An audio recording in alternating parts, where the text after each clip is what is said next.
at the risk of spoiling many people's source of income, I, as a person, am against sports betting. Sports betting, to me, has a thin line with Ponzi schemes, irrespective of what anybody says.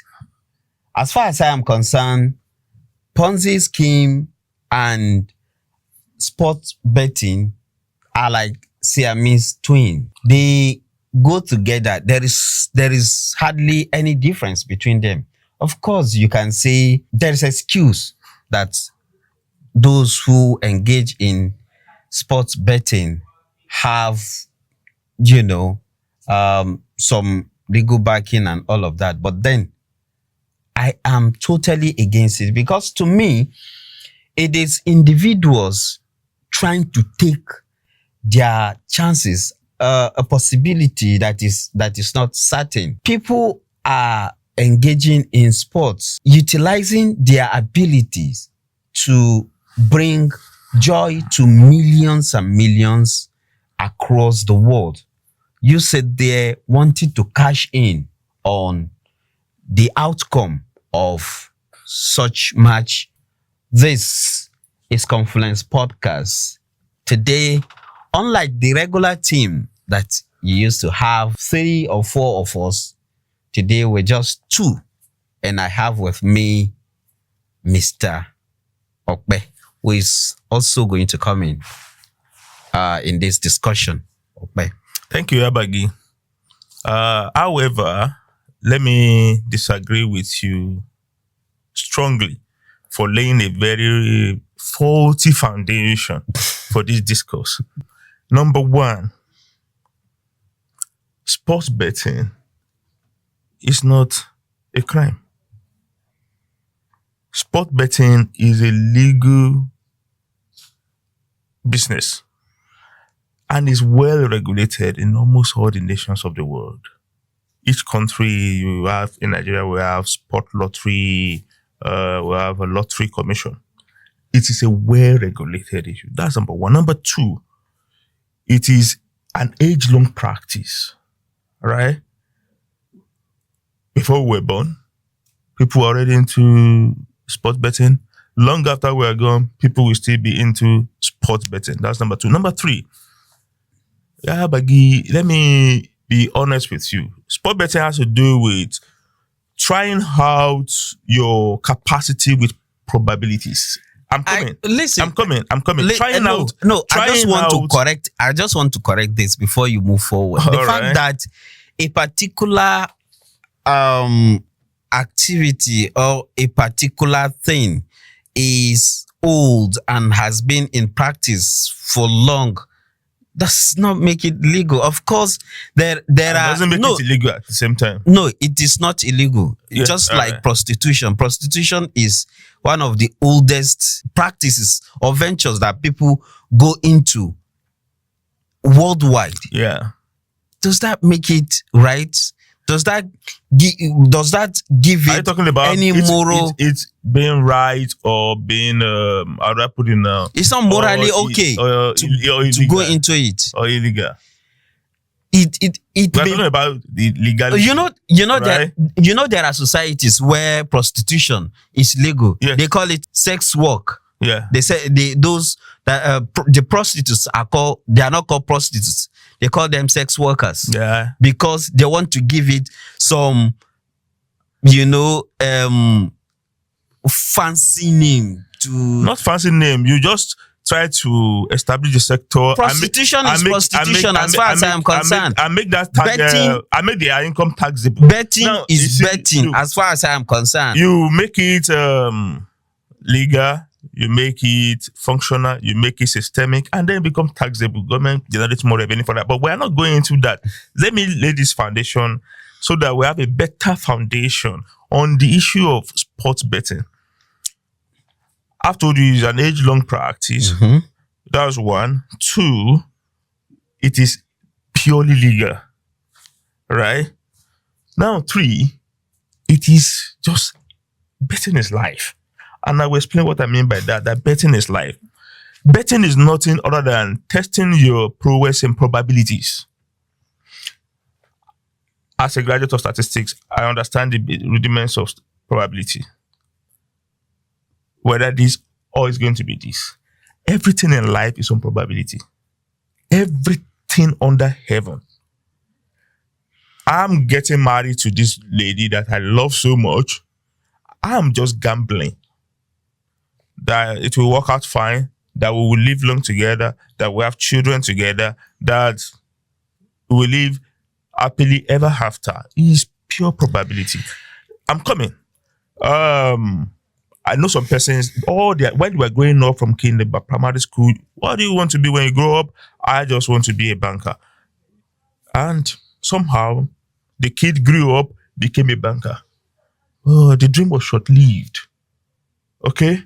Along the lines, as a young adult, it was short-lived. Maybe he or she was sacked or eased out of the system, and the whole dream came crashing down. You know what? Whether you like it or not, and it's not as a result of his or her own fault, but because life is all about probabilities. There's what we call game theory, right? That's what we call game theory. It's built on probabilities, whether this will work or this will not work. Some of the misgivings that people have on sports betting, I will explain it to you. They'll tell you, we know so many guys who are addicted. You can be addicted to anything. We have people who are addicted to taking Gary. We have people who are addicted to smoking. We have people who are addicted to sex. We have people who are addicted to taking alcohol. We have people who are addicted to talking too much. We have people who are addicted. Listen, okay, right? Listen, before you go, not just sports betting. Before you go into why people have misgivings. misgivings about sports betting, let's look at it this way. Somebody or a group of persons haven't worked for the money they have. Worked for the money they have. Yes. Okay, yes. They worked for the money they have. Okay. Haven't earned these resources. Okay. Legally. As a bricklayer or as a bricklayer, of course you are, and you know there are bricklayers that are into sports betting. In fact, but everybody, in fact, all classes of men have you seen are into sports betting. Have you seen some of our junior secondary school students, rather than being in class, are in sports betting shops? Have you seen it?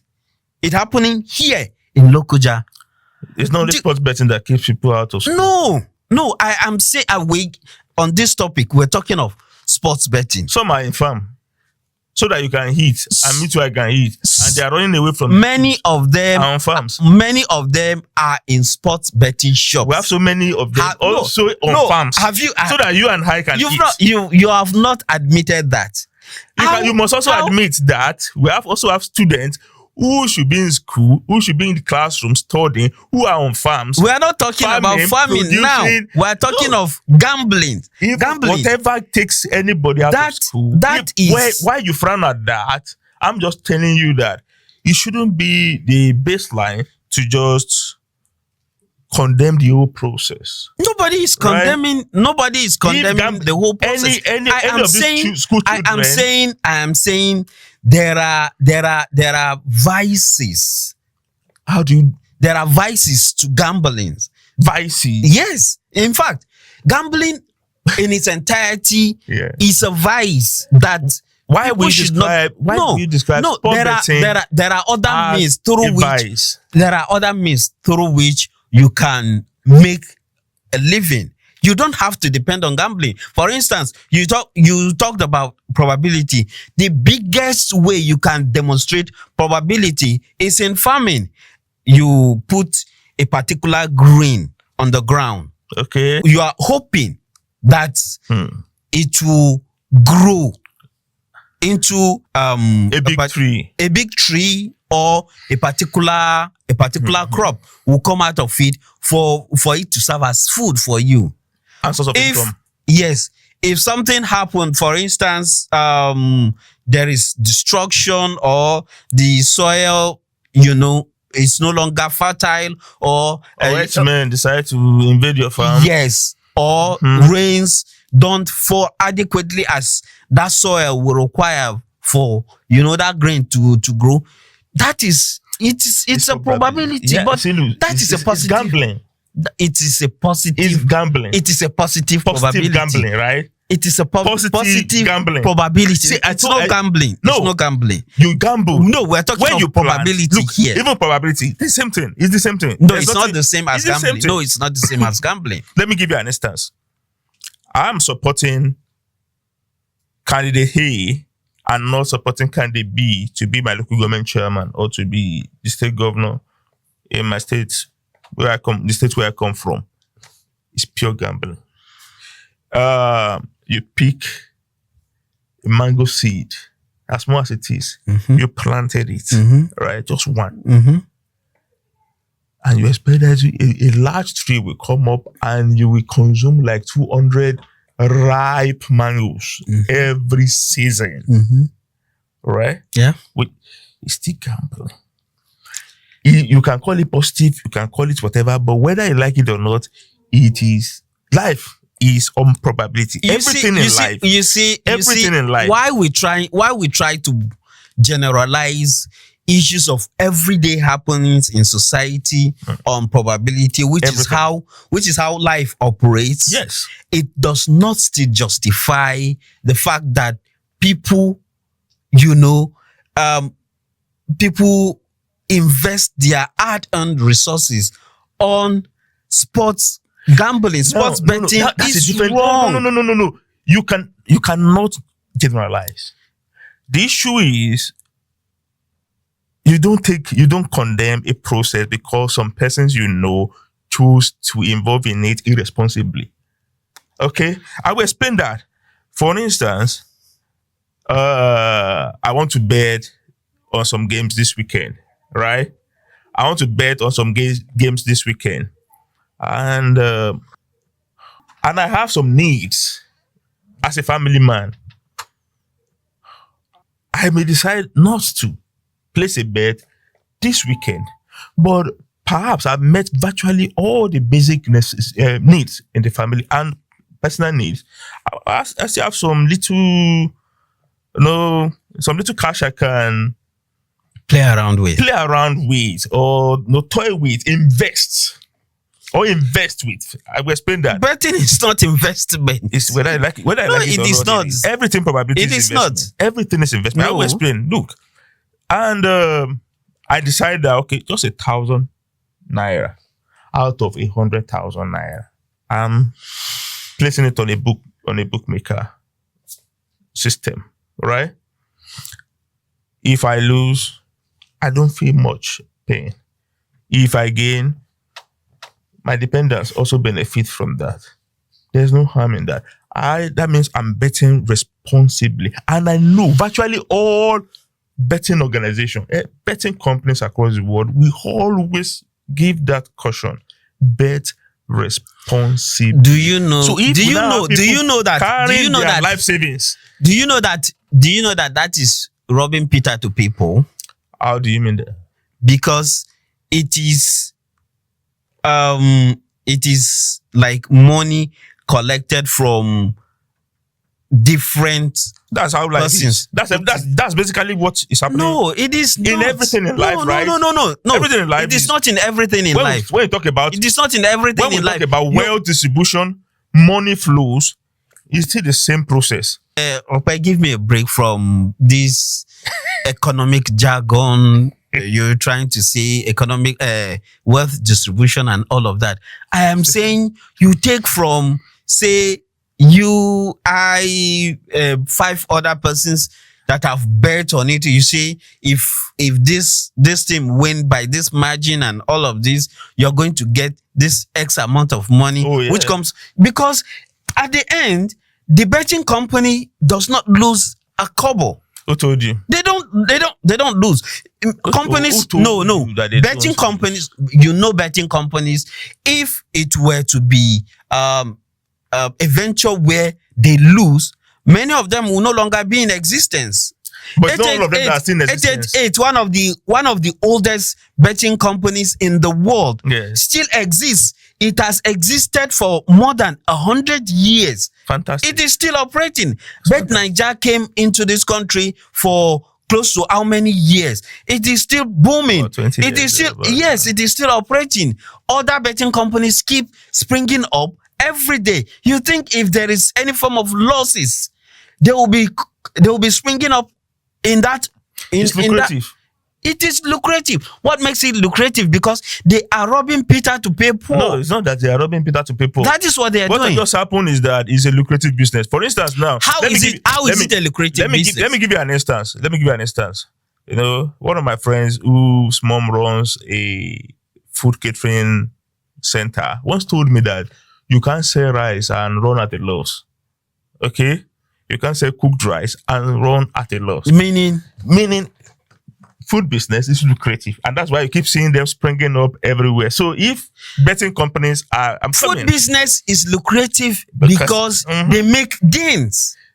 And this one's also They make lucrative gains. because they make gains. No, I told you earlier that Yes. it is robbing Peter to pay Paul, No, which it's I just- still maintain because No. they It's are just a making win. gains from the monies that people. Yabagi, let's not dwell too much on this. The issue is that whether we like it or not, life itself is a gamble.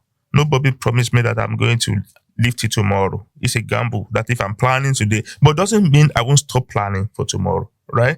But it's a gamble that I'm going to get hold. It's a gamble planning that I'm going to even be alive tomorrow, right? So that's basic understand. I want you to understand. If you can get that basics, you will understand that life itself is a gamble. You see, And when it comes to betting issues, whether I like it or not, it has come to stay. In Nigeria, for instance, let's try to localize it. I'm not even looking at the global issue now. In Nigeria today, sport betting has become the surest youth empowerment scheme. Forget about this. Forget about the greedy ones who will take their school fees and bet and lose it and start crying to you. The issue is this. Let me tell you. A lot of people, a lot of undergraduates are doing that currently. When you say a lot of them are doing it. When you say a lot of them are doing it. Yes. When you say a lot, yes, that word "a lot" is a relative term. I told you. Okay, it's a you want to term. go back to statistics? No, just wait, relax. Yeah? When you say a lot, you can easily misinform some persons. Okay. Without certain data. You can say like up to half. You can't even say 10%. If you say 10%, we will have seen serious crisis in our universities. We will have begin to see them not just expelling students, not just withdrawing students because they are failing exam, but because they cannot pay their fees. That's number one. Number two, you see, these issues, it's just that the minority are louder. People celebrate the negativity instead of talking about the real fact. And that's why no matter how much you talk about it, so far it's not the reality of what is on ground, you will find it difficult to make a change. The truth of this is this. So many young people place bets almost on a daily basis, right? With money they can easily throw away as low as 100 naira. That if they buy biscuit of 100 naira to you, you may find it difficult to even say thank you to whoever buy a biscuit of 100 naira to you in today's Nigeria, right? Just wait. No. With 100 naira, let's set. Some of these guys do is this: they play a bet. You get the ticket with 100 naira. Your winning margin is just like 30,000. If you are lucky, you place your own 100 naira, maybe 50,000. Another person maybe 70,000 naira. Maybe the person with 30,000 naira that wins. Nigerians are good people, right? You see these young people, they are more loving than you and I. Within my 30,000, okay, guys, I beg, take five. I go manage 20. You understand? From that 5, it survives for some days, and then maybe another time they still come back. And whether you like it or not, it has become one of the most stable sources of alternative income in Nigeria. It has become youth empowerment scheme that is most reliable in Nigeria today. You make it look fancy and justifying the fact that people go into into it. Yeah, but let me tell you the truth. Listen. Let me tell you. It doesn't still Very soon. justify. Very soon. The fact Very that soon you will understand. people go into. You will understand betting. that when you are even talking about the youth, these are the people who don't really have much income. They don't have much money. I'm telling you that even people who are millionaires are into sports betting. I know. You see, but they don't bet the way poor young boys bet, right? Poor young boys, you see their tickets, 20 matches, and just one match, 3 matches, we just destroy the entire ticket, right? What big men do is, you have this money, right? You have tried real estate. Some person scammed you. You put your money into pure water business. Some guys came and ran it down. You started a bakery. Cost of sugar, cost of flour, your bakery is down. But once in a while, just to ensure that you are still sane, just pick 1 million from your, from the capital, from not your capital per se, from some of the income you have. Just $1 million and say, Chelsea will win 1.8, right? The odds 1.8. And if it works out fine, you get 1.8 million. How many business will give you that? That's number one. Number two, don't be greedy enough to think that next week you try that, you lose your money. So it's smart guys who are smart bettors are not greedy. Smart bettors are intelligent businessmen. Smart bettors are employers of labor. Smart bettors are the ones making the economy run smoothly. Most of the businesses you see. No. Most of the businesses you see around. I beg to differ. You cannot be saying our economy is running on the activities of sport bettors. Please, no, it's not true. They are strong pillars of our economy. Young men and women watching this podcast, please, sports betting is wrong. It is not a venture that young people should be encouraged to go into. What about old people? Because should be encouraged? No matter your age, you're not encouraged, but let's catch them young. That is why I am mentioning young people. Do not go into sports betting. Use your resources for other productive ventures that will help you better your life in the future. Well, fellow Nigerians, I know you're young or old. Whatever you choose to do with your life, make sure you do it responsibly. If you want to go into betting, bet responsibly. Anyone who doesn't bet responsibly, who doesn't invest responsibly, even if you don't eat responsibly, if any act you engage in and you don't do it responsibly, you always get your fingers burnt. And you always come back to penury easily. So the most important thing is that whatever you choose to do it responsibly.